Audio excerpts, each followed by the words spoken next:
Hi, parents and guardians. Welcome to Back to School Night. This is Honors Chemistry. I know that you have a lot of these to watch, so I'm just going to go quickly.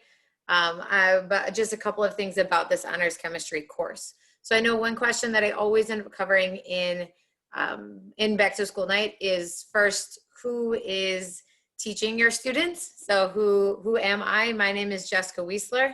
This is my 12th year teaching. I teach chemistry, honors chemistry, and organic chemistry here at Grosse Pointe South. I have my bachelor's in chemistry and my master's in curriculum and teaching with an ed tech endorsement. All of those from Michigan State. And you can always contact me via email, especially when we're remote. That's the best way for you to contact me. And then I tried to help the kids get to know me a little bit this year.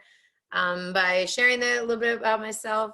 Over there to the left, you can see my family, my dogs. I love Michigan State. I love chemistry. And then like you, for the first time this year, I entered the world of virtual learning as a parent, as well as we started virtual kindergarten this year. In honors chemistry, your student is obviously going to learn a bunch of chemistry. It's inorganic chemistry topics. You can see them over there to the right. Those are just the first semester units that we cover. We do move in honors chemistry at a very fast pace, and we expect that the students are able they have a pretty high level of math skill, and we move pretty quickly through the math. There are your students, especially now that we're getting into more in-depth science, we're going to be taking a lot of science that they've already learned as well, and continue to apply that. So they're going to learn a lot of real-world applications. They're going to continue with their scientific literacy, and we're really going to scaffold through these chemistry concepts in a way that's going to make sense to them, that will allow them to build a really in-depth knowledge of the material. This class is going to get them prepared for whatever their next science is. So when they leave here, they'll be able to successfully go into AP chemistry or honors physics, or both, or other science electives. And if their next chemistry class isn't until college, they'll be ready for that first year college chem course as well. From your students, each unit, your student will be required to attend and participate in 2 synchronous lessons a week. They will also be asked to view asynchronous lessons. There will likely be about 3 of those per week, but those will be pretty short. I like to keep those like 10 to 15 minutes long, just as I think that's the best amount of time for an asynchronous lesson for your students to really be able to dive in, but not have it last too long. They'll also be completing labs. Obviously, that'll be a little bit different while we're virtual. We'll be doing some simulations, but also I'll be going in to record some labs, and we'll be working through some that way. They will also be asked to complete homework. They will only be completing homework once a unit.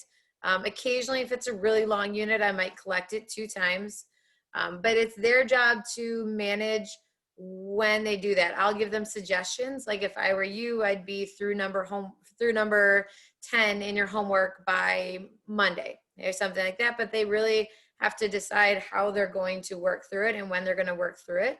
And it will be due at the end of the unit typically. Again, if it's a long unit, it might be due once in the middle as well. And then of course they'll have a unit assessment at the end. This is really the big one, the important slide, and really probably the main thing that you as parents and guardians want to know, and that's how can your student be successful.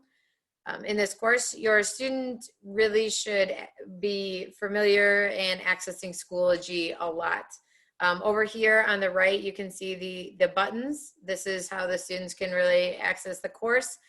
In the course navigation, there's a syllabus. I'm always asked about that. I don't want to go through that word for word. That would be a lot for a virtual back to school night. So you're of course welcome to access that there. There's also where the weekly agenda is. If I were your student, I would spend most of my time in the weekly agenda. Here's just a screenshot of what part of that looks like. It will have links to the asynchronous lessons. It has suggestions on what you should be doing, like when you should be doing homework and how far you should be going, what we're going to be covering synchronously, and so on. Excuse me. As they get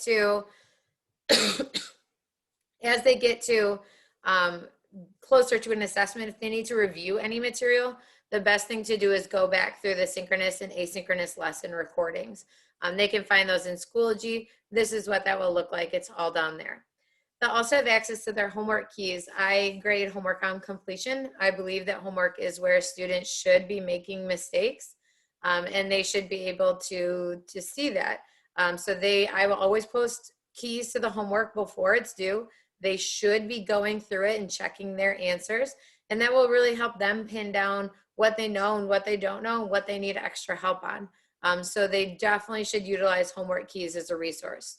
They should also be attending learning labs on Wednesdays. Learning labs are, no, they're live, but there are not any new material.